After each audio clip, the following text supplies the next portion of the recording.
Hello, hello. We're here. I'm here with Joe. He has a topic he wants to talk about today. I think it involves straight men. It does. To a point. It could involve potentially all men, but in some form or some derivative of what I'm saying. But I think it's an interesting thing to ponder, um, mostly as it concerns straight men, because you know, uh, on this stream we often talk about, uh, sort of what's affecting men today, particularly young men. Um, Male loneliness, things like that, and then what they can do to find meaning in today's world.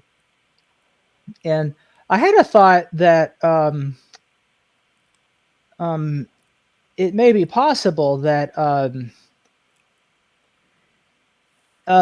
we'll say, male relationships are feeling male, like, uh, we'll say homosocial relationships, okay, um, are filling the emotional void of romantic relationships for men.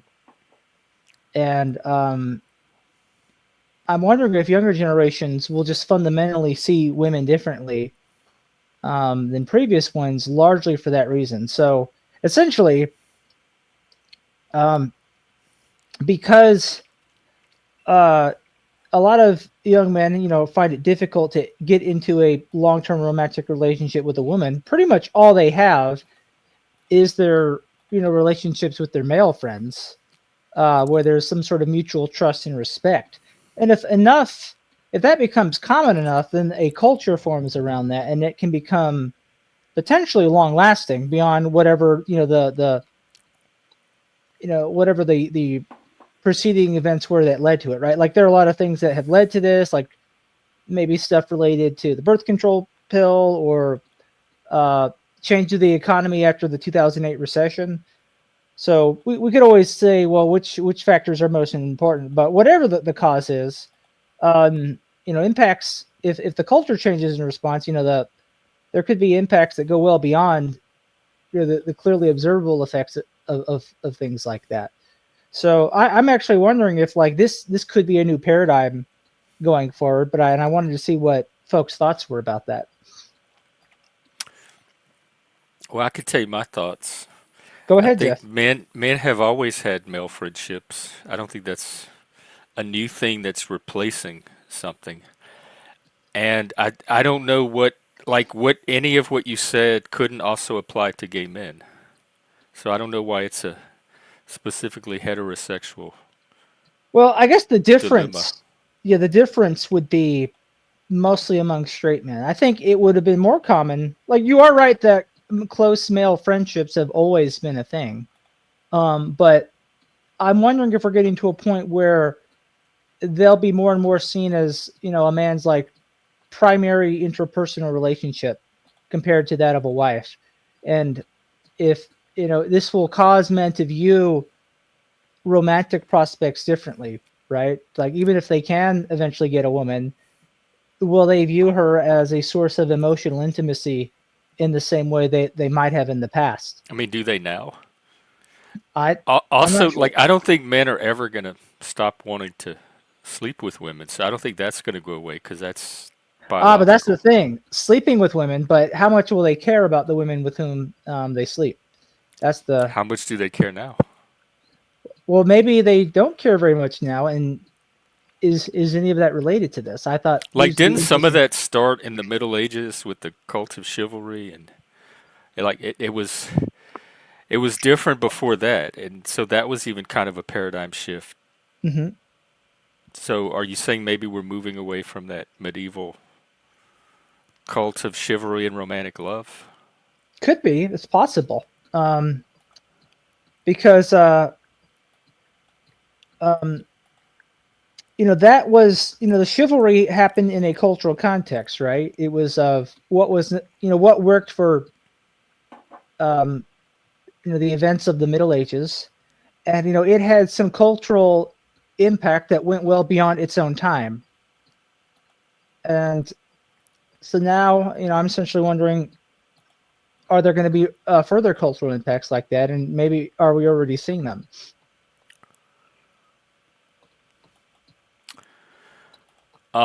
You are right in one sense of I don't know enough about what young straight men are going to assess it or comment on it or evaluate it. Well, And maybe this could I be a probably panel where know they even find out. less about what young gay men are going through. Oh, well, why do you think that is? I don't keep in touch with the gay community at all. I have more straight men in my life on a day to day basis that I hear things from than any kind of gay people at all. I'm more remote from the existing gay community than I am the straight community. And why is It that? doesn't even show up on my social media, really. Why is that, Jeff? I don't know the algorithm. Oh, okay. Well, part of it is I have no humans at all in my real person life, gay or straight, at all. So all of my interactions are happening on social media, primarily YouTube. And very few gay people come to this channel. It's mostly straight men. And so that's the group I have the most contact with. Hmm. And then, so like on Twitter, I don't know why I don't see posts from young gay men. They're just not in my feed. That's not who I traditionally follow or interact with. Have you ever wanted to get more in touch with the gay community? Do you ever feel like, man, I might be losing track of what's going on? Um, no, not any more than any other community that I don't really identify with or associate with. Plus, I think they're all trans now. I don't even know if there is a gay community anymore, like a young gay community. They So seem to be trans or queer.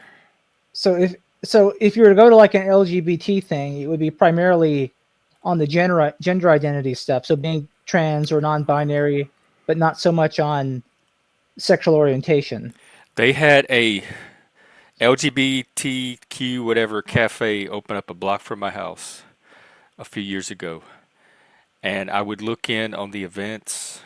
I would even see some of the people that went to it. They were all trans. They had drag shows, drag queen story hours. They all had rainbow hair. They were all queer, gender non-conforming, non-binary in some way. Like I don't know if there was a single just ordinary gay male as part of that group at all that went to the Yeah, cafe, or even a lesbian. So the traditional categories of gay and lesbian, I think, are getting subsumed by these new categories of queer, trans, non-binary, et cetera, et cetera. it's interesting because it's like to say traditional categories of gay and lesbian, that almost sounds like an oxymoron when you think back to like, 15, 20 years ago. Um, but because nobody would have associated that with traditional, but now it's basically the point where, yeah, if you wanted to be gay back then, you were basically working with a prevailing idea of what it is to be a man, and sticking to that, even if it was different in the sense that you're attracted to other men, but otherwise everything else is the same. It's a new wave, but I don't think the people have changed at all. I think the way they classified themselves changed because in my generation it was based on attraction. And in this new generation it's based on internal sense of identity or how you feel. So probably the majority of gay men in a gay bar in my generation, if you ask them about their gender identity, they might say, "Oh, well, I identify as female or non-binary," but that's not where the emphasis was in my day. And so it's the gay bars look the same. It's the same little like feminine twinks walking around, um, but they're identifying themselves by how they feel in relation to themselves now, rather than what they're attracted to. So Hmm. a person like that in my generation would just say they're gay because they didn't have any other way of conceptualizing it. And now they say they're non-binary or gender non-conforming or queer or trans or whatever because they have a way of describing the internal feeling rather than the object of their attraction. But phenomenologically, the people are the same. Like the men that went to the gay bars in my generation were very androgynous. You had a lot of feminine men. You had a lot of queens. Um, Ordinary masculine normal guys were kind of rare. So today they would all look non-binary. They would look queer. They would look trans. But back then we just called it gay because that's the only language we had for it. Do you think that's an improvement that the language has changed? I guess it depends on your goals. Back then, it was important to know what you were attracted to so you could find partners. It was important to know whether you wanted a female, Ah, a male, etc. The inner identity was less important. It's who you were going to form a relationship with. We were fighting for marriage, who you're going to be seen holding hands with in public, etc. Now I think that's less important. So I think it shifted to who am I as a person? Am I psychologically female? Am I psychologically male? What do I want in a partner? Do they have the female qualities that balance mine or the male qualities that complement mine, etc.? So it's more about the person's internal identity and their partner's internal identity than it is what physical attributes they have that you're attracted to. interesting. That's a good question, Zach. I don't know. What do you have hiding behind your fireplace? I just noticed that. What's hiding behind a fireplace? Within your fireplace, what did you do to Santa? Oh, that's just how the apartment was set up. They're basically, I think they removed the fireplace and then they just sealed off the hole there because there's no fireplace there anymore. It's Is an there a old building. chimney? No, Oh, not even a chimney. if there was a chimney, they probably like that was probably part of the renovation to remove it. Oh. Well, getting back to straight men and the dating thing, um, what's going on there? Are women so off-putting now that men don't want to fool with them? Well, I don't know if it's that so much, but I mean, let's sort of um, even go with what you said about how things were different in the queer spaces, right? Where it's like it's more about the way people feel inside, and it's less about so much the attraction and finding the partner. And also, I would add a political identification as well. It's a way of signaling your political tribe now. Oh yeah, I guess that was not quite as much the case back then. Mm-mm. I mean, you had log cabin Republicans. Yeah, the ones who really wanted to fit in with the Republicans. Um, but um, that's a thing that's different, and it suggests to me like there's a lot about the way maybe romance is viewed is different. Now, if we're talking about straight men, I suspect that there's just a lot of negative energy in the air that they have to deal with, and Like toward men, the androphobia. yeah, and so they spend enough time sort of not having emotional intimacy with women because it's not really doesn't really seem to be on offer for them, and this of course affects the way they see things. And um But okay, wait. Before we continue, in the past, like in let's say in my generation, did they have it then? Because it seems like men and women still struggle with intimacy even back then. And are you talking about like the movies, like romance, did where a man can find a woman, fall in love with her, have some kind of connection to her? But yeah, I wonder how much of that was movies, because in real life, I don't know. I'm thinking of the men I know. They all had their little pack of bros that they mostly hung out with, and they had girlfriends and eventually wives, and they started families. But I don't know that even then the wife was the primary emotional relationship in their life. Like hmm. I don't know how much men even had intimacy back then. But for different reasons. I agree that the women are different now. Well, yeah. So I think one thing that's different then is, and maybe there was just a narrow point in time which this was the case because women were definitely seen differently back then, and that, I mean, even men who loved their wives did not see them as their equals in society. Um, and so it's like they didn't think their wives should be able to vote for a long time, for example. And so that's it's a different way of viewing women. But let's think about maybe the world which we'll say baby boomers viewed each other, right? Essentially, you had a lot more men and women viewing each other as peers, particularly if we're talking about in the West, and marrying for love and seeing marriage as a partnership thing. Um, and I'm wondering if that was maybe even if that was not something that was the case, 300 years ago, but was the case at least for maybe roughly around the baby boomer generation, maybe a little bit before and after that as well. Like maybe even Gen X might have had some of that going on. If some of that is starting to change because of different things that are happening, um, because um, you may be right that yeah, a lot of close relationship in the past has often been homosocial, like these brotherly bonds men have.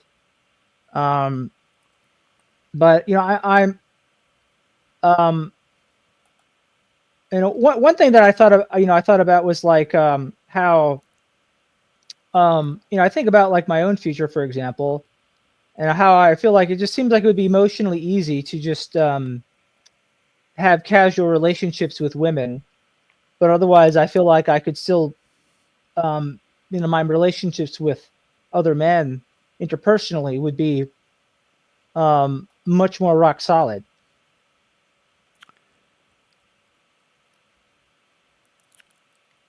And I began wondering, why does that seem to be the case? And I feel like I'm not the only guy I know who has maybe thought or expressed that or something along those lines.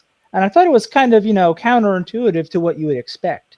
Because like traditionally, most men want to find a woman and settle down with a woman and start a family, not find a woman but have a male friendship that they settle down. Like it would be like moving in with a best friend and having a woman on the side.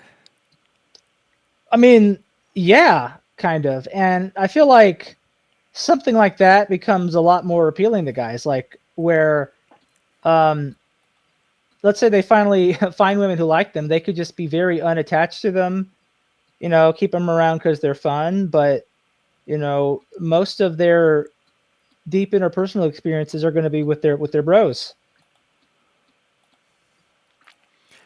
I don't know. Do we have any straight guys out there, or just men in general, that have opinions about this? What like Yeah, do you seek out male friendships more, or are you looking for emotional connections with women more? Like, are your male friends just a default until you find the right woman, or would you actually prefer close male friendships and not to get too attached to a woman these days? Let us know. yeah. I am really curious to see what Chad has to say about this because um here's another thing too is I don't think I think it's a bit different in that a lot of women I think still, even with some of the the misandry that's around, they still want the husband to be their primary interpersonal relationship. So I don't think it's quite felt the same on the woman's side. I think their fantasy is essentially that the man will be that for them, even though it's often associated with, at the same time, the other side of their mouth, they're often talking about how they hate men too.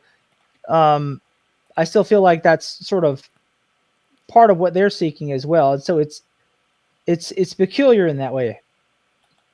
Did men ever want a relationship with a woman, or was that something women kind of um, That's a like coerced them into wanting?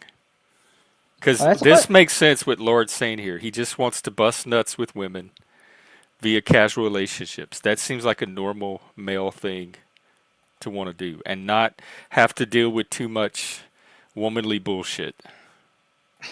So if a man had the opportunity, if he could get away with just having sex with a woman and not have to deal with the emotional downsides of a woman, it seems like a lot of men would find that an attractive option. And that the only reason that they do put up with like forming a long-term connection with a woman is either this ideal of marriage or for kids, for they have kids together and for the kids' sake. Yeah, But and then that's we have basically Mike. it. Is like a lot of guys might, for example, if we even think about homosocial relationships, right? A lot of men might like aspire to be fathers and have sons, and have a father-son relationship, and they might aspire to something like that more than a husband and wife relationship. And so, as long as they can get to that point with the woman, they've reached their goal, and that might be as much as her value is to him, right? Even that Uh, seems archaic. Like give me a son. Like in the old days, that's what a man wanted from a woman is for mhm, her to give him a son. mhm. So maybe if we are losing that chivalry, whatever, like that sense of romantic love that chivalry brought to us, maybe it's going to default back to some pre-chivalrous paradigm, like using women for sex or using women to get male children, etc. Like it's not going to be replaced with something new and innovative. It's just going to revert back to whatever men were doing before chivalry. Mhm. And that might be true. Maybe more of a state of nature kind of thing. But I do know men, like even my generation growing up, that got really like struck by a woman, like really infatuated with her and wanted to be with her all the time. Got jealous when she talked to other guys. So I've seen women have that effect on straight men, even in my generation, where they're willing to make sacrifices and commit to her, and that's who they want to have the children with. And the ideal of romantic love has been around like even before chivalry. I mean, the Greeks had Aphrodite. Mhm. So the experience of love, like human love, the effect that one person can have on another that you're attracted to, usually the opposite sex, but not always. That seems to that seems to be more enduring in our culture than just the Middle Ages. Mhm.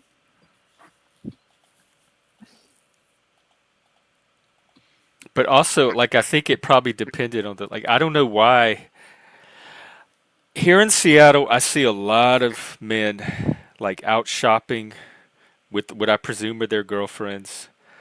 And these women are so bossy and so bitchy, and these men are so cowed and whipped. Like, I don't know why any man would want to be in a relationship with these women, but these men seem to really adore these women that to me are being borderline abusive to them, and I would not stand to be talked to like that for 2 seconds. So,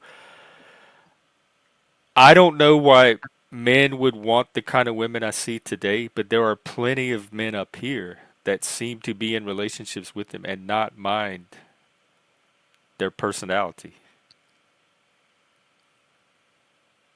But to me, Yeah. it would not draw me to a woman like if somebody that acted like that.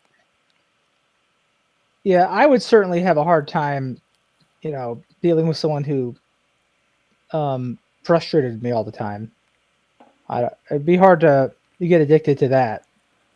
Um, but I mean, clearly some men do. I for those men, I you got to wonder what their individual story is, I guess.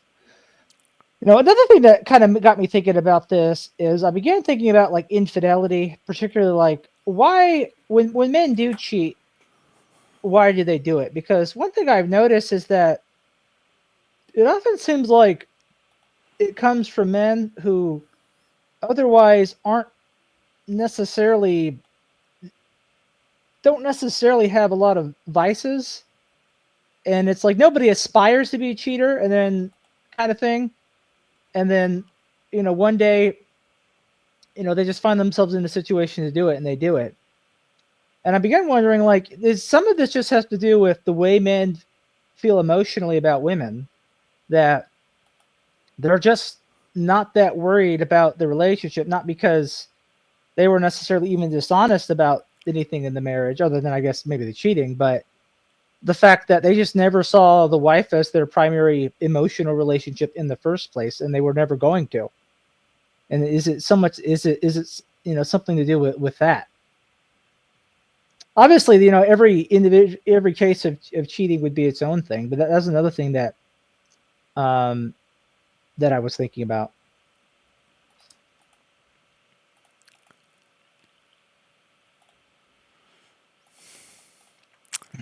Um, I had a thought and I lost it. Yeah, I don't either, Lord. Even as friends, coworkers, um, even as a gay man, I find women very difficult. Difficult to understand. Difficult, like with a man, I know how to form a friendship with a man, and I know how to keep a connection going with the man. There's not a lot of confusion. With women, there is. I did like the things that work with men don't work with women. Dialogue, rational conversation, just doing activities together and having it be kind of consistent, like setting a baseline consistency and just having it stay that way. Um, Something always seems to change or be unpredictable. They seem more chaotic, more emotionally volatile, and less rational. Um, so I don't know how to keep a connection going with the woman for those reasons.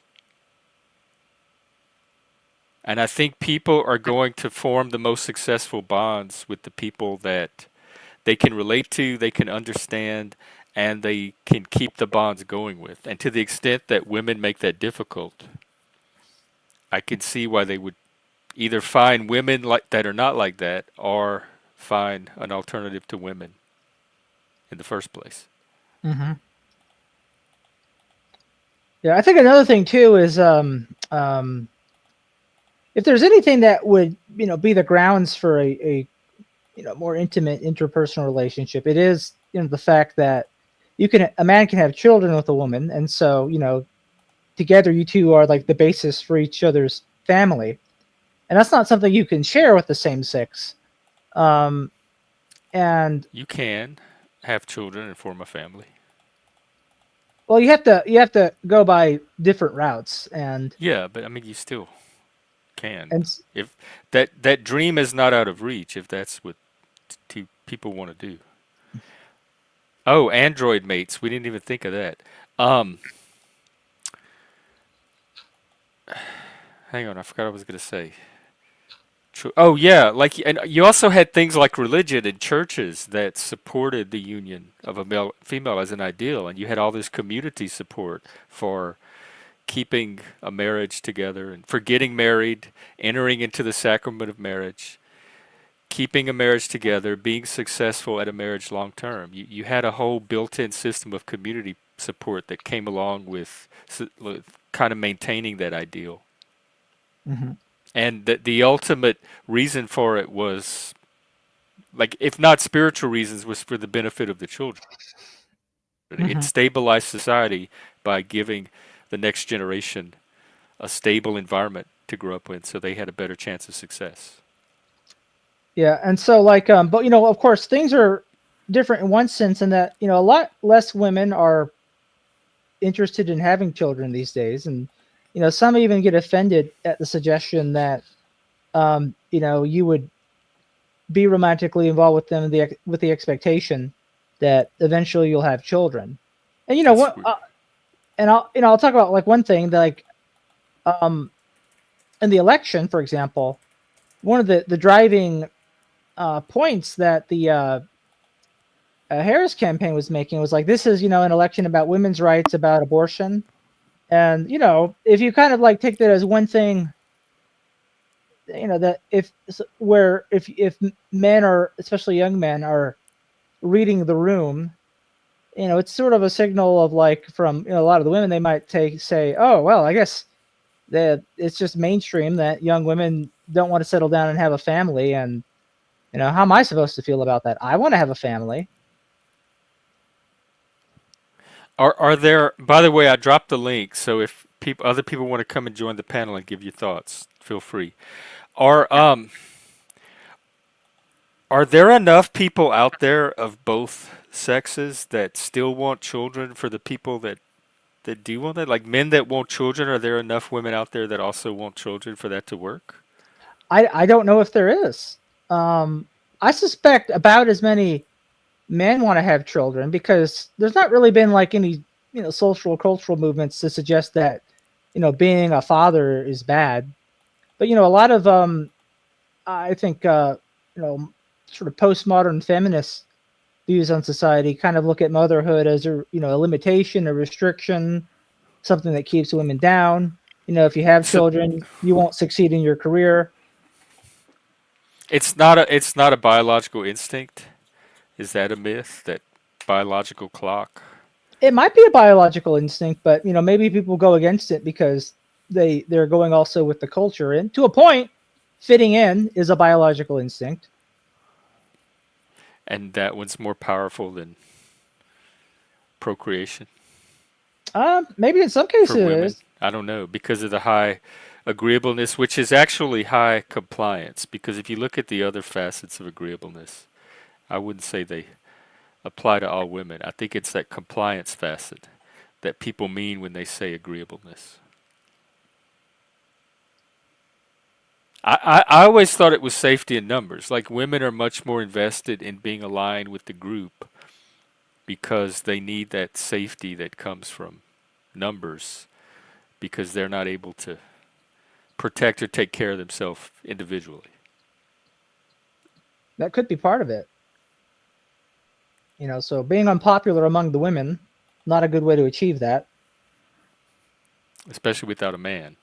So if you're a Yeah. lone woman without a man, you're in a pretty bad spot in Hmm. society, like in the herd, in the tribe. Oh, you're a hermetist by choice?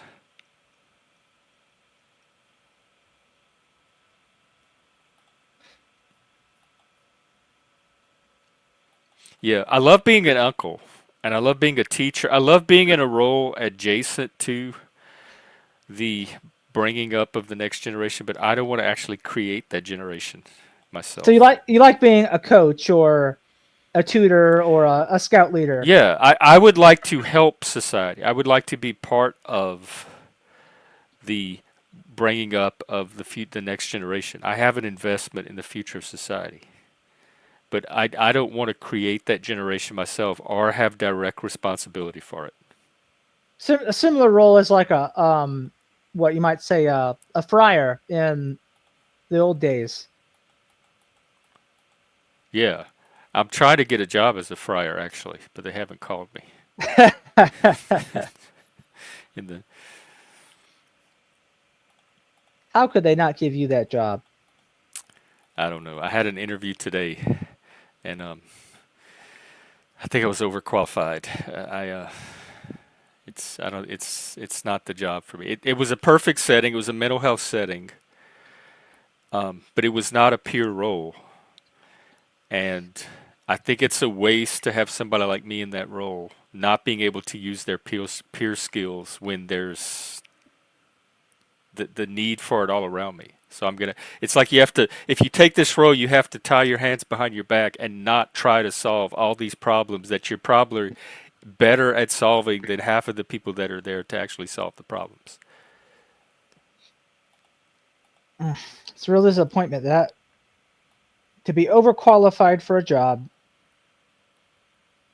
Yeah, and not only that, it was my peer experience that made me attractive for that role in the first place. That's one reason they were so excited to interview me, but they didn't want me to actually use my peer experience because that would create a liability for them. So it's like we like that you have all this experience. It makes you the ideal candidate, but you can't use any of that experience if you actually take the job. That sounds like when women tell men, "You're a great guy."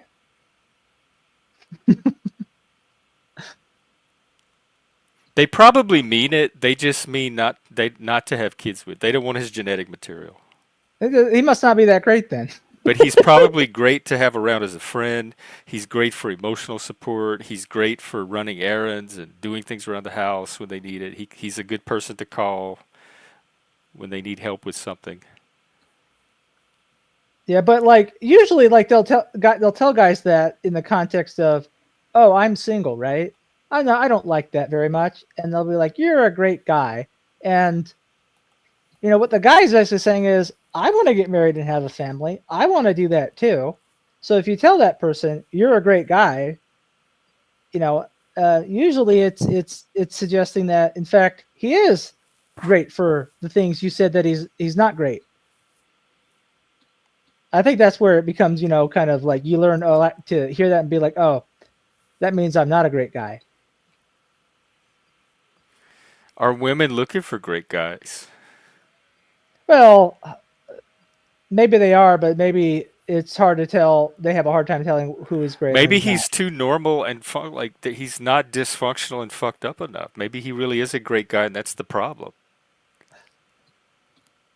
Well, that just says to me that the really great guys are the fucked up ones.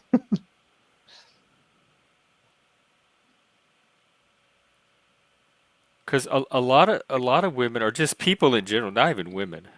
Because it's all based on like our childhood imprinting and all that. Yeah, So depending on what kind of childhoods we had, but a lot of people don't go after the healthy, no, it's true, functional, and truly it's not, great partners. They go after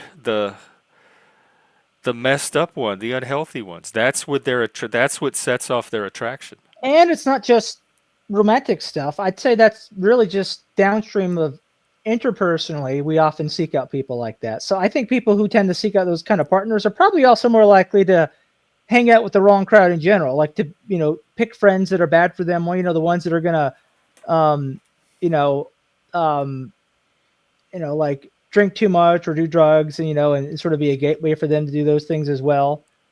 They're not going to hang out with the straight laced friend as much. Um, they're not going to hang out with the friend that they feel is going to be judging them, even if the friend never actually does that.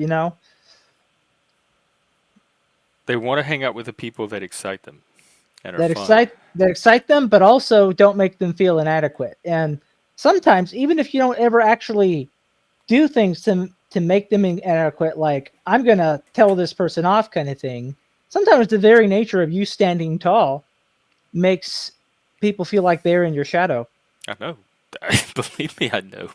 That's like half of my You can workplace and you can go out of your problems. way. You can go out of your way to avoid blocking out their sunlight. They'll still think you're doing that.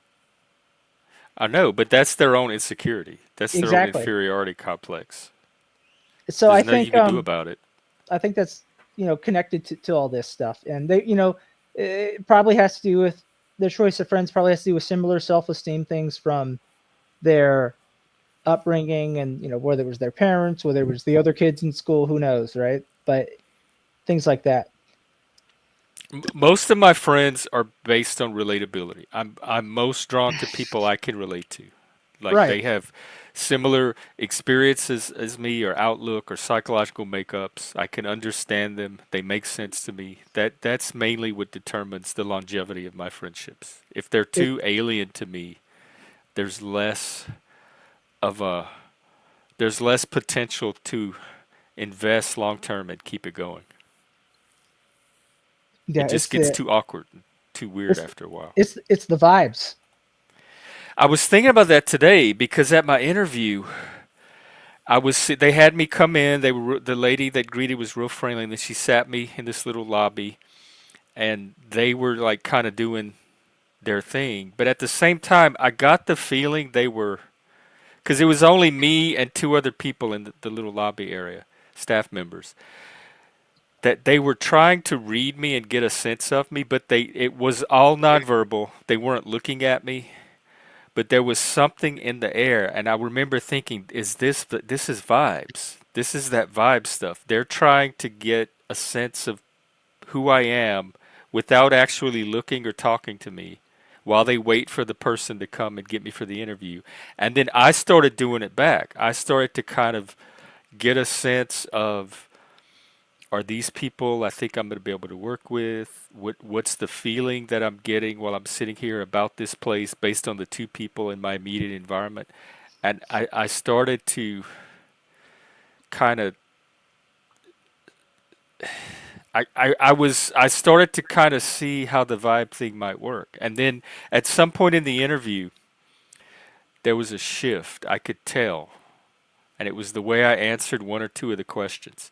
And all of a sudden they got real, like, just started going through the motions to kind of wrap the interview up. And I was the same way. There was a shift in me too. Like, there's nothing else to gain here from being in this interview, so let's just bring it to some kind of polite close and be on our way.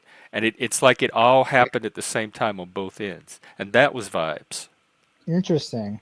But and the thing that struck me the most is how, like, the vibes started, they were there from the beginning before any conversation happened, before any intellectual activity or thoughts about things. So the vibes run under the surface and they're always present and they're almost more dominant than the conscious stuff, the communication, the thinking, the cognitive processing. And I remember feeling that if this is how most people work, like if this is how the world works, I am screwed because these vibes are strong and they always seem to work against me. Yeah, if Because you're in my a way of overcoming the vibes is through verbal communication. But if people are relying more on the vibes and less on the verbal stuff, then there's no way to get around that. There's no way to overcome that. Mhm. Another reason why I like stocks and investing. Just gonna throw that out once. No vibes with that. It's It's just just the purely analytical. it's purely it's the So are facts. board games. I think that's another reason. I mean, you vibes show up in board games, but the actual game moves and how successful you are at a particular board game is going to depend on your strategy, regardless of what the vibes are doing. Well, that's why I said um I kind of felt like I learned investing by playing Risk before because that's a game that simulates war, and you have to attack other players, and so you can imagine in the social element that if somebody gets attacked, right, they're not going to be happy. And so the vibes are very much part of this. How do you feel the vibes? Who's going to get more angry about a certain attack than another one, right? Um, Oh, and that, like because you have to be able to read the players to try to figure out what their well, strategy might be. that can be part of it, but and I think a lot of people think that's how to be good at the game. But I found that just by playing in a way that generally made sense for the map, rather than focusing too much on the individual players, got me to win a lot more often. And so I actually don't think the vibes were as important there because what works on the map objectively doesn't depend on the vibes. And in fact, I think the vibes often have a way of had a way of causing people to play inefficiently.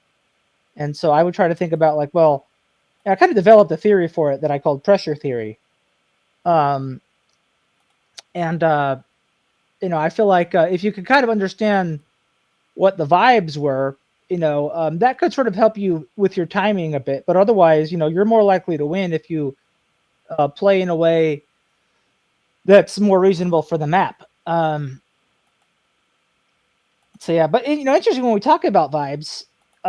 Maybe that's even connected to what I was thinking about, before, just about men and their emotional connection with other men and the lack of it with other women. It's maybe there's a thing where the vibes with women have been disrupted. Maybe they were better vibes between men and women um, before, like in last couple generations, and that's going away.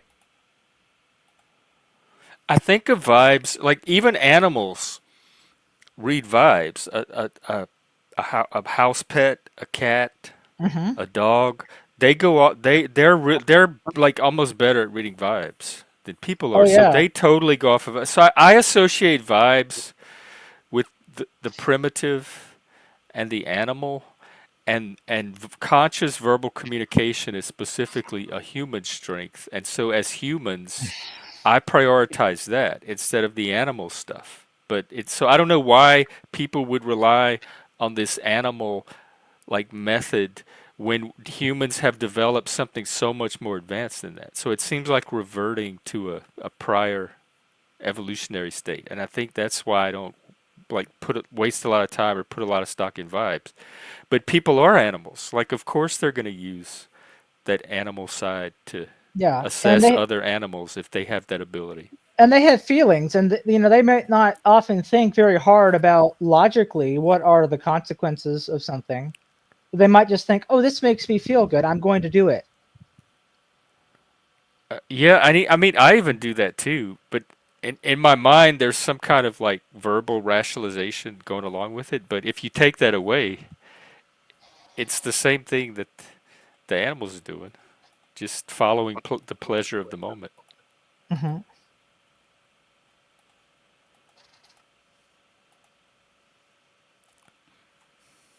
So yeah, I'm gonna start trying to pay more attention to vibes now that I got a taste of it today. Maybe that's why I felt it because it was a situation that had so much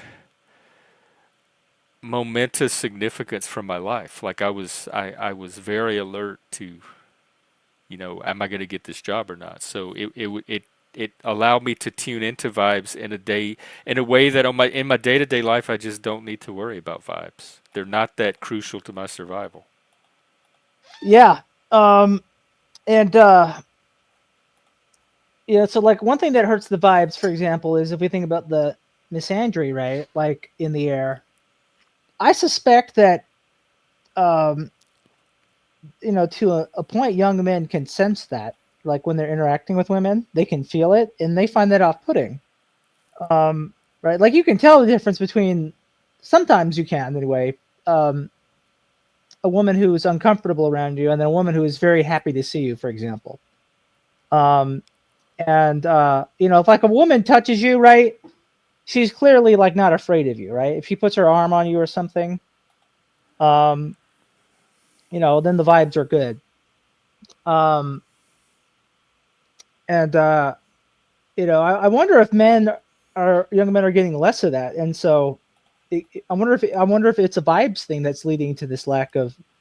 Like um the vibes of women have changed, or they send out different vibes now than they used to. yeah, maybe, like, people, if you met up back in the 70s, if you met a girl in the disco club, you had better vibes than any place you're meeting a girl now. Maybe that's the case. Hey, Waffle. Well, in Saturday Night Fever, they would just out and out. Women had no problem at all. They would like beg the men to have sex with them in the back seat of the car. They'd be at the club and say, "Hey, can I fuck you tonight, Johnny?" And the next thing you know, Johnny's in the back seat of the car with her. And they were very open about their sexuality and their sexual desires and needs. They were chasing the men all over the place, trying to get some. Hmm. Yeah, and that just seems to be a different world now. So maybe the vibes Driven is a by the big part of women, this. like women are the ones driving this change because of the uh way they can manipulate vibes. I'm not sure, but I would say that's more likely. Just because there's been a lot more of the like clearly articulated feminist types of thinking and movements. And I don't really think there's much of an analog for the men. I feel like almost everything you hear about um, male advocacy is in reaction to these things, but there's really not a whole lot in and of itself. Like one could imagine forms of male advocacy that didn't have to be a reaction to sort of postmodern feminist movements, like you could think about like what the value of something like the Boy Scouts, for example, right? That doesn't that seemed to have sort of a perennial value, Well, now it's the human scouts, I think, or whatever it is. because it's not limited to boys anymore. Although I don't know if boys can be Girl Scouts. Yeah, I'm not sure, but it's like If we have any women out there that want to come up and shed light, if you're in the know about this vibe shift, or if women are consciously somehow changing their approach yeah, to things, let us know. We want to please, hear from because the men and the women today. I'm not saying this stuff. I'm speculating about this stuff, and I had some thoughts over the last couple of days. Some of them about like I'm working with my own mental models here, and I'm like I'm imagining things like like going back to the affair thing. I'm like, imagine I'm married, and imagine that I had an affair with another woman. Like, why would I do that? Can I imagine a context in which I might feel okay with that, even if I knew it was kind of a shitty thing to do? And I began to think, I can maybe see if I felt like my own emotional needs were neglected, or if I didn't have something really connected with my wife, um, that I might feel that way. If she never really respected or appreciated me, I might feel like, what big deal is an affair? And I then wondered, if I can imagine it, how many people actually do feel that way and then do it? And then I thought, well, how many other things result in these rifts that lead to actions that aren't just specifically married men having affairs, but other things that are just a sign of the weakening of bonds between men and women.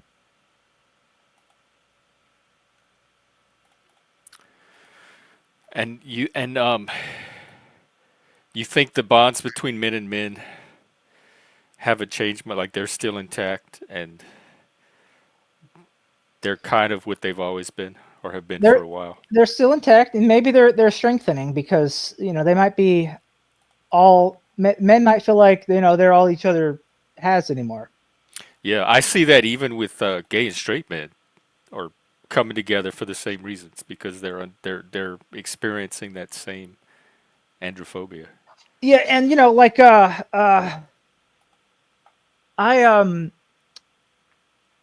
I even had my own experience last year where around like late June and up until early August, I suddenly felt horribly depressed about things. Like my mind went into a spiral, and it was actually shocking because like once it happened, it's like it took on a life of its own.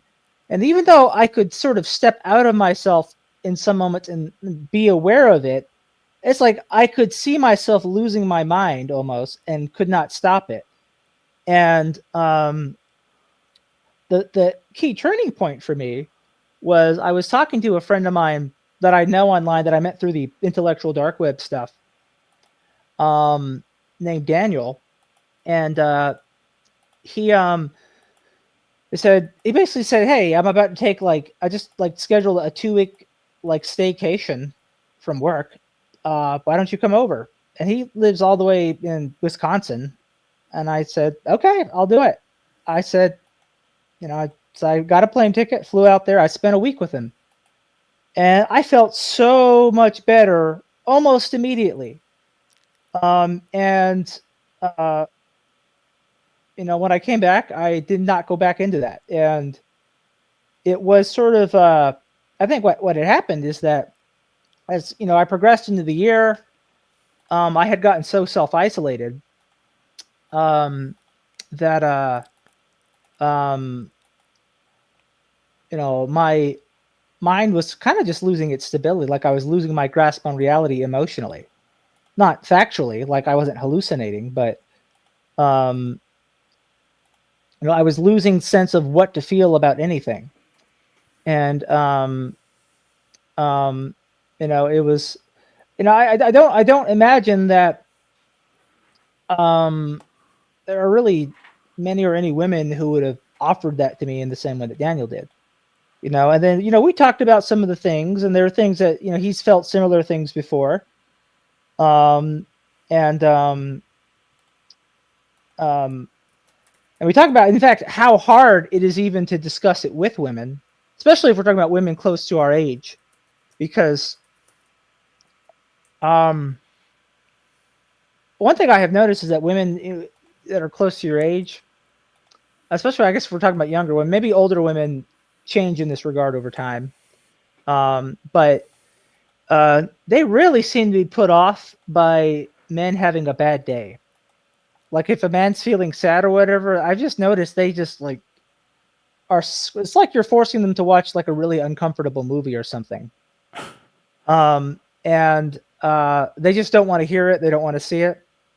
Now, when they're having a bad day, they love it if a man can hear it and see it and support them emotionally. But it just, they kind of just think you're a downer and a loser if you. But you don't think men also think that when a woman's having a bad day, like, oh Lord, now I have to deal with this. I think that does happen, but I think that tends to be more common with women who are just always feeling down. And if the woman just has a bad day every now and then, I think it's more likely that, oh, she's having a bad day. Let me be nice to my friend or my wife or my sister or whatever. But it's I don't think men find that they get those reasonable, sort of exceptions. Like, you can't be a crybaby all the time. Nobody wants to hang out with that. But if it's like, essentially you just have to be um emotionally perfect a lot. I think a lot of men have sort of felt that. And By their standards. yeah, What whoever the standards are. how long were you in Wisconsin? It was a week. And that was enough. And do you think that if you had met like the right woman where you were, would that have had the same effect? Did it have to be a male friendship? I don't think it had to, because I can imagine that, let's say I met the right woman, I'm in a relationship, and I have something where I can wake up in the morning and I kind of, I have some sort of bearing on where I'm going and what's important and what my mission for that day is. The right woman could definitely um, provide that for a man, whether it's me or somebody else. Um, the fact of the matter is that, I've met no such woman. So that was not the case for me. But any kind of human contact might have done it. Yeah. Well, I mean, in the case of Daniel, it certainly did. Because there's also the supposed myth that men don't open up as easily. So, like, I'm wondering if men are opening up to other men. I think that's more common. Like, men open up to other men more. Men are also more plain spoken about their feelings, so it's not going to be this teary eyed, spilling your guts kind of thing. Um, but it's going to be, oh man, I feel pretty bad about this, and I've just noticed that when men talk about their feelings, even then they just sort of they don't push it too far. But I found that even when, like, um if I'm talking about my feelings and I'm doing it in like a very like muted and moderate way, just the mere communication that, like, oh, I am feeling bad, seems to produce a disgust response in women close to my age. It's something I've noticed over the years. More so than men. Yes, like, men, it's just um I don't think I've ever gotten really what I would consider a bad response from it, but I have gotten it from women. Like, that's gay, man. That That that don't that, take that that shit around me. What do you think, African? How are you at opening up to other men? I mean, I think that stuff stopped in Easy, like man. Easy. school. I'm in touch with my me, man. I'm me. I know what my sexuality is completely. The whole dynamic to that is warts and all, isn't it? Be not afraid of myself. I know myself. I mean, I've risen from the ashes, so I'm the phoenix. I don't care about, like, you take me as you take me. That's why most people won't like me, because I tell That them the sounds truth. very healthy. Yeah, of course it is. You have to have belief in you to be able to go to others, and others need to know yourself. And again, as you age, this is the greatest thing about, I guess, our development, is that we weren't brought up with the internet and social media, so we don't have those problems that the youth will in the Oh, future. right, because it's giving everybody a complex because they're Oh, exposed to it's also constant feedback all day long. it's leaving them with a record. It's leaving them with something that people can laugh at and gawk at, or make a witness from constantly. It's not a photograph anymore when you can look at it and go, "Oh God, where's my hair?" You know. That's a good point. Yeah.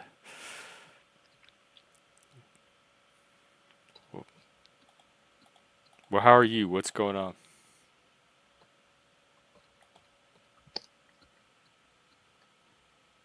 Oh, he's looks like he's engaged. I like that cup.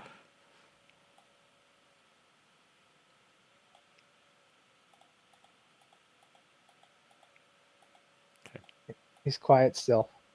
I think he's talking to somebody. Oh, okay. I It's am company. sorry. Hang on. Is it a woman? Shutting down the man talk. Yes. Typical woman. Well, Typical woman. I'm telling the woman what to do, bro. She's my woman. I get to go there. You do that. You get back in the kitchen. No, no, man. I actually cooked today. I made pizza. I raised the dough yesterday. Yeah, to make it today. Oh, I love it, man. You know what I mean? Yeah, damn. good food always. Number one. People that can cook.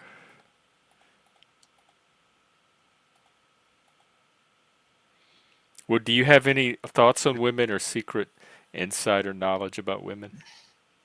What is that supposed to mean? I don't know. Insider knowledge of woman. I mean, dude, listen to yourself, Here, huh? Joe can recap you on his theory of what's happening with women these days and men. I Oh, can oh, go grab some more coffee. oh, sorry, the feminist and the fight between the masculine and the feminine, is it? I was more that I think young men seem to be less likely to view women as like valid or likely opposites for any kind of interpersonal intimacy, whereas they're more likely to view that in their fellow men now, and that whatever people might have thought in previous generations about what the kind of intimacy that can exist in a romance. I mean, of course, Joe, the Yeah, saying is that behind every strong man is a strong woman, right? And that's the saying. Yeah, yeah, and henceforth that is disappeared. I think I read something the other day. Is what's more valuable than gold? Jasper. What's more valuable than jasper? Wisdom. What is more valuable than wisdom? Woman. What is more valuable than a good woman? Nothing.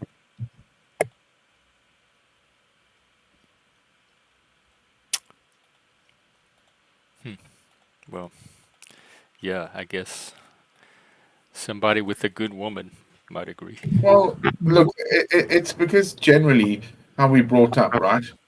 Father to mother and father have a difference between son and sorry, yeah, a son and mother to a daughter and father. So Oedipus to the Alexa complex, is I believe correct. How we do our sexes when we grow up in a generally a healthy family unit, right? So we're not used or utilized as a key element in the relationship. That's why normally relationships go south, or why they work, is that go Because we well. had bad childhoods. Yeah, that's correct. Yeah, so it ends their honeymoon. So we'd always say that the author of Peter Pan, one of the things is like Peter Pan is hooked, but the other way is saying is that once you leave Peter Pan Neverland, you have children, and you The have to Lost come. Boys. We talked about that the other day. Your audio is sounding like a duck. Oh, sorry. I don't know why. Oh, well, we'll get through it. People come up here with all kind of different mics, levels of technology.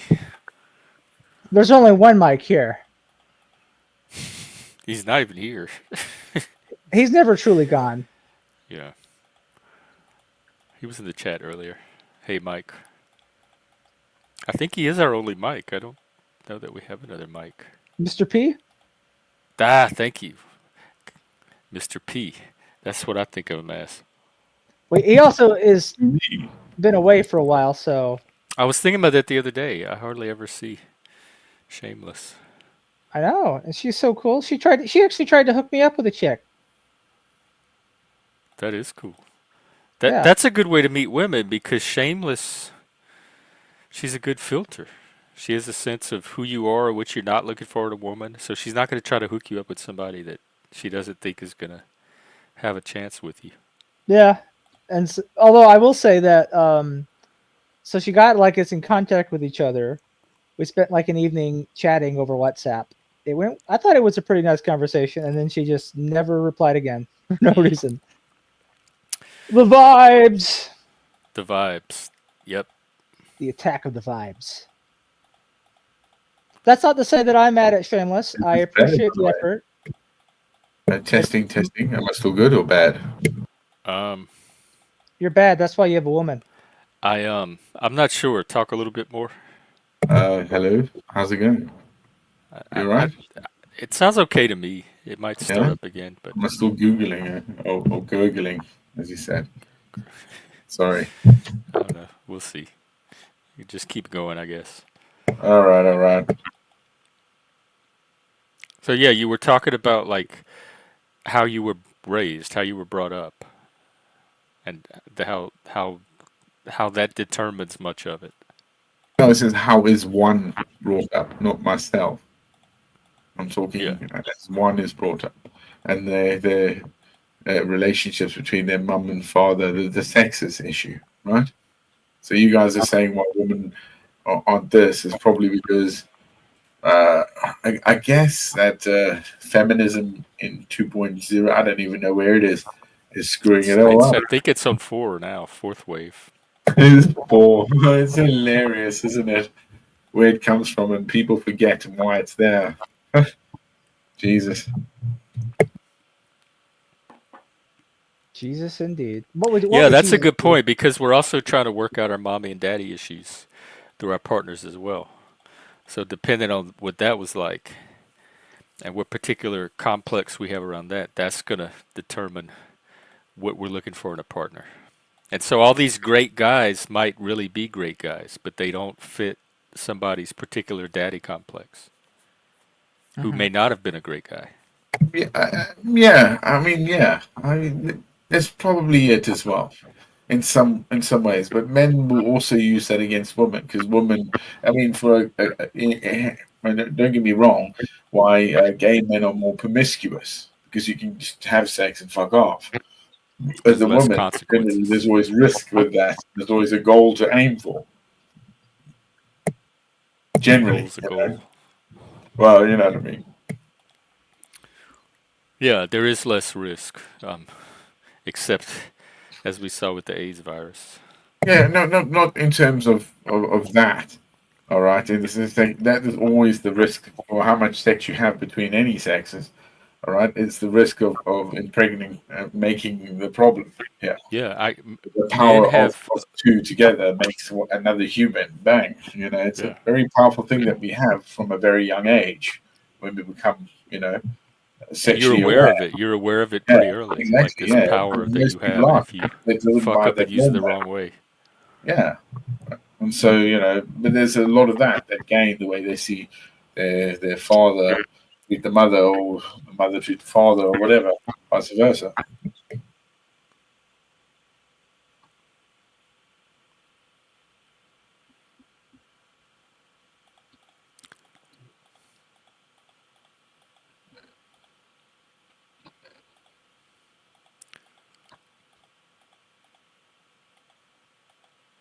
Um, yeah, it's working.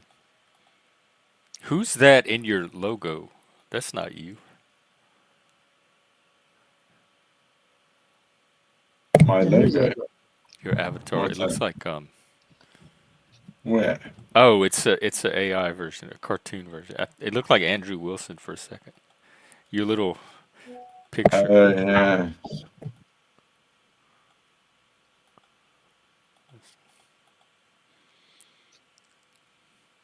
Oh, really? What like did ha, do you know about like what how tell us about that? did you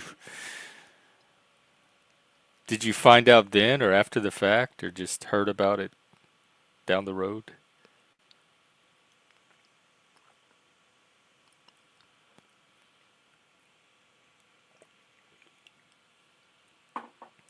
Oh, okay. I'm sorry.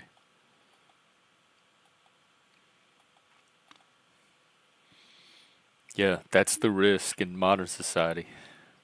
I mean, according to nature, you're doing everything right. That's what you're passing on your genetic material. That's all that Yeah. nature expects. In fact, that's what you were designed for. But socially, there's risk and consequences because of the way we structure society, and children needing parents and support. Isn't that the first point of call? That we're born hopeless and helpless, right? Yeah, And that's why we develop slower than most other mammals that's because supposedly an evolutionary advantage because it well, allows it's us got to to do again with the brain, doesn't it? adapt to many environments. Well, it's got to do with the brain mainly, doesn't it?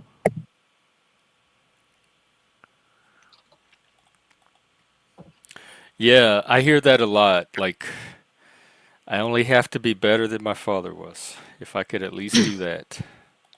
I mean, And you do that enough, and eventually society gets a lot better. yeah.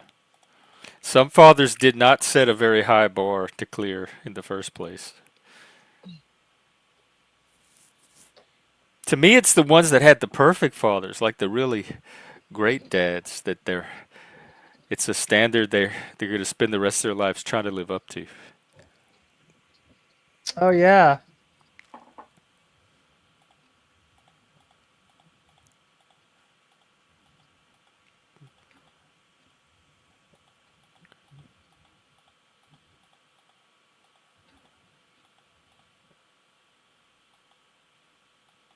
Well, did we exhaust the male female conversation? I feel like we need a woman on here to Well, yeah, we need or a woman. We multiple need. women to get their modern women. Are there any women of the modern world that could tell us what's going on with women these days? Because it seems like as women change, society follows, Mhm.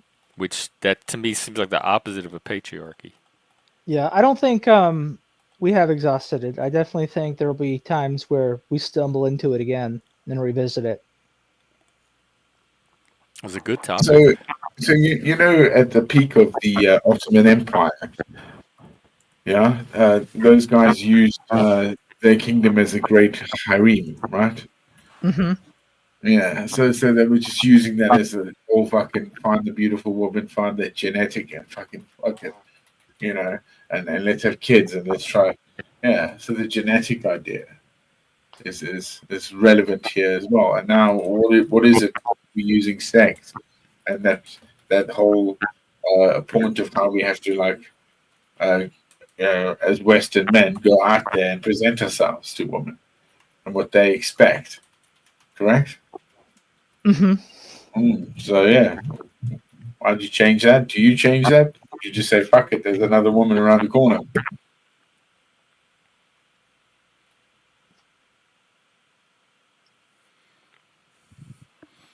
I mean, there there kind of still is. I mean, there can be. I know men that live with that mentality. Well, I don't look at it that way, but the conclusion might But be if for you had each. a harem, you might, or if you had Oh, a oh flock yeah. of If women chasing you, you might. oh yeah, if I had like five women that I could just juggle, and none of them are even mad about it, um, it'd be different, right? And but in that case, to me, I still feel like the closer interpersonal relationship would be with the men. In fact, I feel like to do that, I'd basically have to have just given up on the possibility that I could have a close, intimate interpersonal relationship with a woman. No, I Oh, I do, it. man. That's the great thing. But she's a wreck, man. The woman I Oh, love. Oh yeah, no, she's an absolute. Like the trouble I've gone through because of this woman, I adore and absolutely love. And we tried to have children. That didn't happen. And the miscarriages involved. But nevertheless, I stuck by her and through her. I don't care because I love her. If I fall in love with another woman, she's even said, find another young lady and have some kids. I've gone like, no, I can't because I can't do that. And as a Christian, I should be married to her. So I'm breaking secular law constantly in God's eye. So I'm like, yeah, fuck it. I'm judged either way, but I don't live by that. You know, I live by the standards that I set myself and that I've seen and gone through in the world, and what I have perceived as the best part of that, instead of just saying it's one foundation. Joe, it seems like at least on the panels on YouTube, you form pretty normal looking connections with women. Like Normal as looking. from a friendship, like they're friend women you could have potential friendships with here, at least online. Yeah, I feel like there's a lot of that though, and sort of it's like, I guess the question I think is like, these women have real lives. Are they getting along with men in their real lives, or is this just something they only do with guys they know online? Like, are there women in my proximity that I might even see on a somewhat regular basis where they're not like that with me, but they might be like that with some dude who lives 500 or 1,000 miles away through that's in an online community? Oh yeah. And it's like I feel like if that is the case, which maybe it is to a degree, um, there's something amiss about that, right?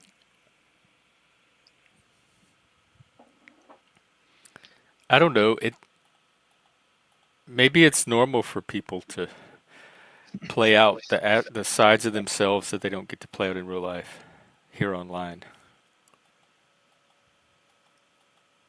Like I can see somebody's in-person life being very different than what they come to YouTube for, and YouTube being a release from that and a chance to interact with people in a different way than they get to in real life.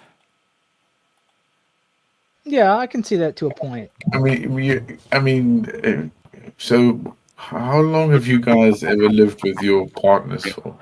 What's the longest term you've lived with somebody? Um, Like a about section, eight level? years. 8 years. That's a long. That's a Yeah, long time. Yeah. So seven you and a so you half. understand that well, again, the habits and all that. Don't mind about the breakup, but it's during the whole process. You get to know people, Yeah, it took about 6 months to stabilize Yeah. into some kind of settled pattern. So the first 6 months when you get to know each other, you have a lot of ups and downs and doubts and is this what I want? First 6 months, you're fucking all over the place, man. That's what I was doing. I broke 2 beds, man. two Yeah, man, two beds in six yeah, months. man, I That's broke more. the couch. I That's mean, more I was than the crazy. rocking chairs I break in six Yeah, man, months. I didn't care. I mean, I broke them. I fixed them. You get out the fucking tools. It was like, yeah, fucking. That was the first 6 months, man. It was a beast, right? Well, We yeah. were When I sit up and down, I traveling was. everywhere. Yeah, man, it was fucking the best. I've never stopped being with the same woman. We always plan things. She has her own life as well. I have mine. And we understand that. She is highly professional. That's the great thing is her background to again education, and then understanding that. I think lacks so much is the thought of what it was like being back about even 150 years ago in terms of what women had to deal with to where they are today, and men shouldn't sort of again there's so many scandals that are going about that it shouldn't be policed, and that's what they're trying to do is police relationships because has to be a relationship. If it's not this, these are the caveats, and that's not true. Who's policing? I think I think a media system again, the way that some of the Tinder, these other protocols that happen around us, they, that the younguns are seeing. Hence why there's the relationship breakdowns are happening. Families and young ones that meet at 20 and have 12 kids or 4 kids rather. They're meeting at 30 and having maybe two or one.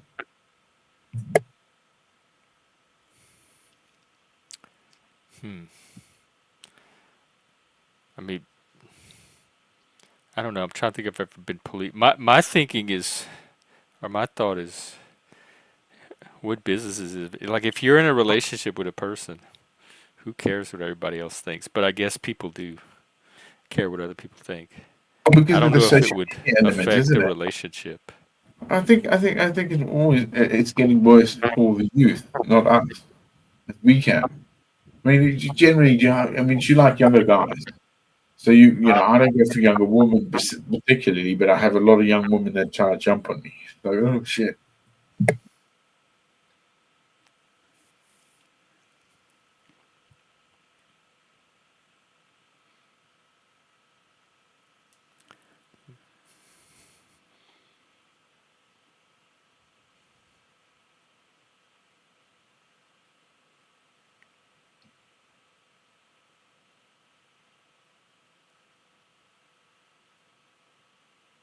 Yeah, I don't know what else I have to offer.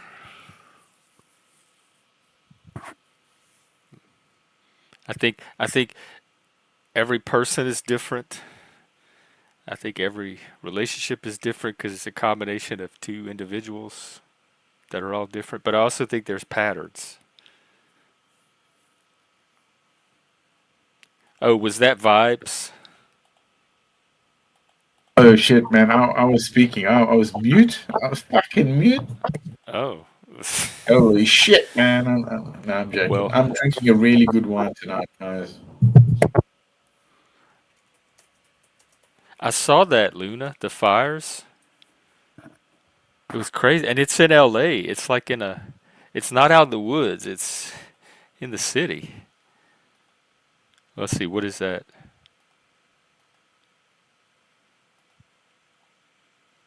A wine? What kind? A white? A Margot Red, Oh, 1982. red. Oh, wow. It looks old. It's been decanted.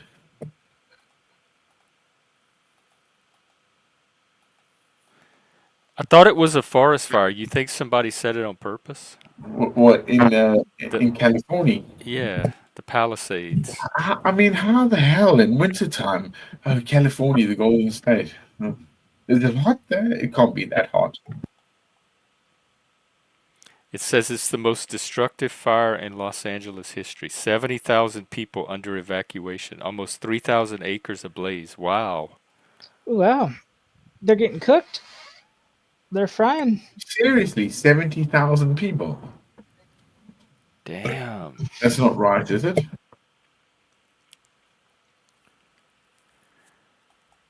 Let me see if I can find the origin.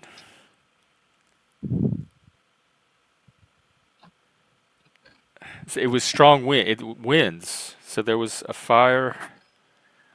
It says zero containment. Um, and then new blazes keep erupting as the wind spreads it. So it says California's always been vulnerable to raging wildfires, but that global warming has But made this them more time of frequent year is a bit and more weird, isn't severe. it? How hot is it in California?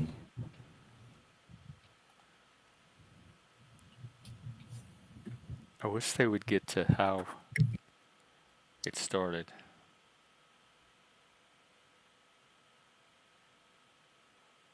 Why? Okay, why are they like? Wouldn't that be an important part of the story? Why are they leaving that out? If there's a fire this destructive, would readers not be curious to know what caused it? Like, that's one thing that I would want to see in the story. The cause of the fire is under investigation, according to Cal Fire, so they don't know yet. But whatever caused it, the A wind firestorm. blew it Yeah, and spread it. that's not good, is it? Wow. Here, I'm looking at the map.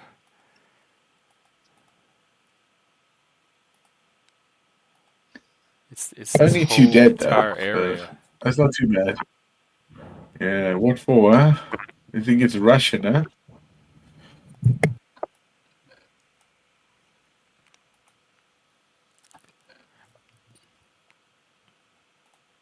Oh, Luna. Well, welcome.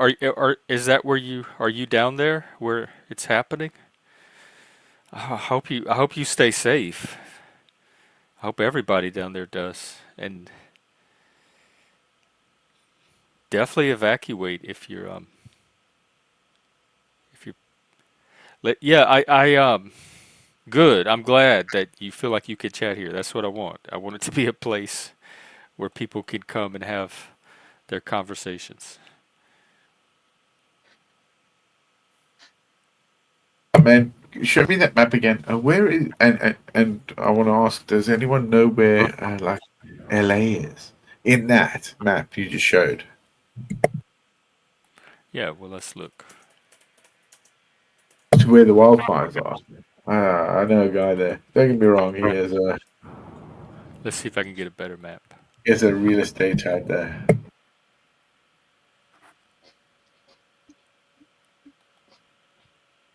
Them damn Americans. Sorry, man. You guys are. I mean, California is rich, bro. It is just incredibly wealthy.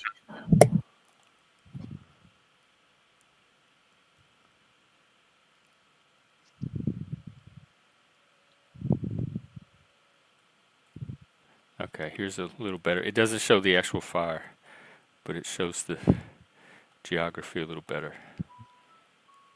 So here's LA, and this is where the fires are. Oh, I guess there's a fire up here too, and up here. That's there. That's not that's fucking malicious there, man. If I've ever seen if it's that one, that's how big the area is as well. Santa Monica Yeah, Mountains and as well. It's a it's very zoomed wealthy in. It's area. a 2 mile scale, but It's a very wealthy area that's gone on fire as yeah, well. look, Malibu. It's right by It's right Malibu, next to Santa it. Yeah, Monica. yeah, yeah. Fuck. Yeah, fucking California is amazing.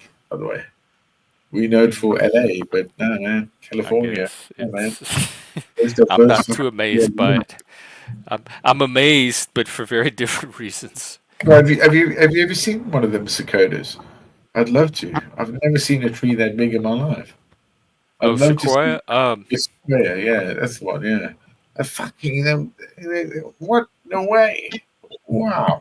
I don't know if I have or not. I lived in San Francisco for a little while, but I don't remember if I traveled north to see the Oh, sequoias. dude, you did a good shit, man. But when I lived in California for a few months, and when I first got there, I had to switch my driver's license over and my car and everything.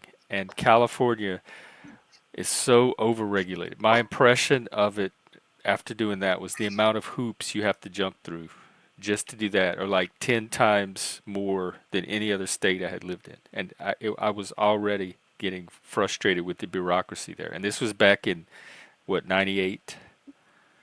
It was ridiculous. Hey, Jeff. So one of my friends told me that he was doing donuts in his big vehicle out there, in California. Yeah, and he said like this. He was telling me an example. Of, am I right? You guys can hear me still? He was telling you what? Oh, so he was doing these donuts, and a copper stopped him. All right. So no, it wasn't donuts. I think he was speeding, did a bit of a donut, turned around, Did he and the say copper stopped him. it's not donuts, officer, it's bagels? Yeah, but nevertheless, he was all right. The guy was like, "All right, you go on." His friend, who was a black guy, he said, cop stopped him, pulled out his gun and everything. Yeah, and he's kidding the car and that. And it's the same profession, But he was like telling me about that. That little degree. I guess that's why he's a lefty. But Because he was black? Because the guy was black? oh, something like that. I Or think it because was he was he's the doing way he was donuts? treated. Yeah, like a routine stop. Oh. Like to me, doing the donuts would be enough. It didn't even take a black guy. And California, I got so many traffic tickets in California, speeding tickets, because they patrol it by aircraft, the interstate, but you can't see the aircraft, so you don't even know they're up there. There's just signs saying patrolled by aircraft, and they mail you your ticket, like they're able to take a picture of your license plate with it. And so I would keep getting these speeding tickets in the mail, and then I realized they were coming from these planes that were patrolling over the interstate. But and I would look up as I was driving. I'd look up and I'd be like, "Well, I don't see any planes, so I guess it's okay." But they're up there.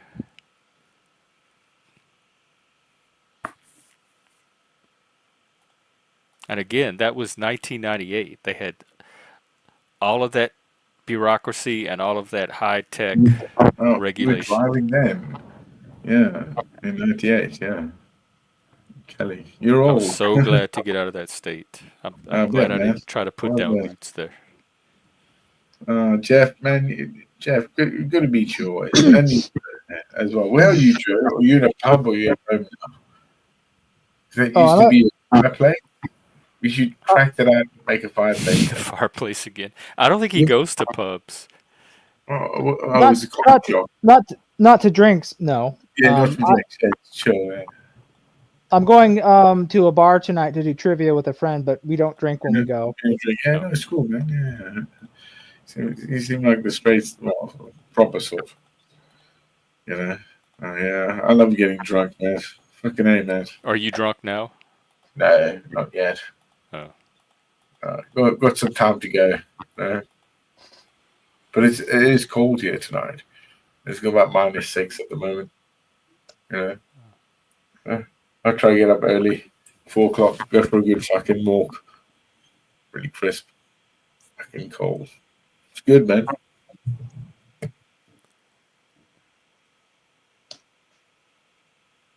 So besides having all those fucking issues with the cold up there, anyway, you got wildfires in California. That's yeah. just And we nuts. get them up here in Washington State too, just not as bad so far. Just we get a lot of smoke Oh sometimes. yeah, yeah. You're still in the West, aren't you? Yeah, I'm on Yeah, the West Coast. yeah. Yeah, I have a friend there on one of the islands just outside Seattle. Oh yeah, Yeah, yeah, I'm sure I told you about it. you may He's a have. hunter, sort of. He has his own land, and his family like have mines down in where was it? Mine's Arizona? diamonds. No, it wasn't. It wasn't diamonds. No, it's Arizona or something. So some I can't remember what he told me. One of those. The same thing is why I know the guy in California because his fucking family comes from fucking uh, Walt Disney money. That's crazy. Oh, from working for Disney. Walt Disney, yeah. Is Because he part of that $40,000 club well, or I whatever, don't know. I whatever think it costs as now? he goes, his grandfather wrote scores. Walt Disney bought them from him, and that's how his money came in. And it was that his great grandmother bought his great grandfather the guitar, and he was a miner, the gold rush, and he learned to play, and then Walt Disney bought his music, and bang, yeah, and that's where the original money of his line comes from, and why he, Oh, from the royalties from the music. yeah, yeah, yeah, absolutely, yeah. This guy has a yacht. He bought a yacht. This is hilarious. Again, I'm talking from the bottom of my heart. True say, this guy exists, and he's cool. Well, I like America as well because especially California is being introduced through that. Yeah, Well, he like used to even stay with Sting, they Catalina, say right? Sting gets over $200,000 a day because of that one song, "Every Breath You Take" from the Police, Yeah, yeah, yeah. That's right. Yeah, of just yeah. passive Royalties. income. Yeah, A day, every almost $250,000 a day from one yeah, song. yeah. Basically, yeah.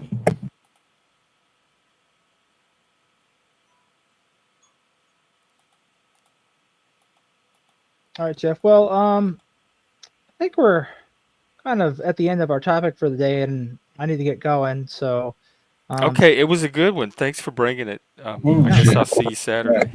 yep. All right, and see you later, Plastic. Okay, take care. Be And safe, I hope Jeff. you win tonight.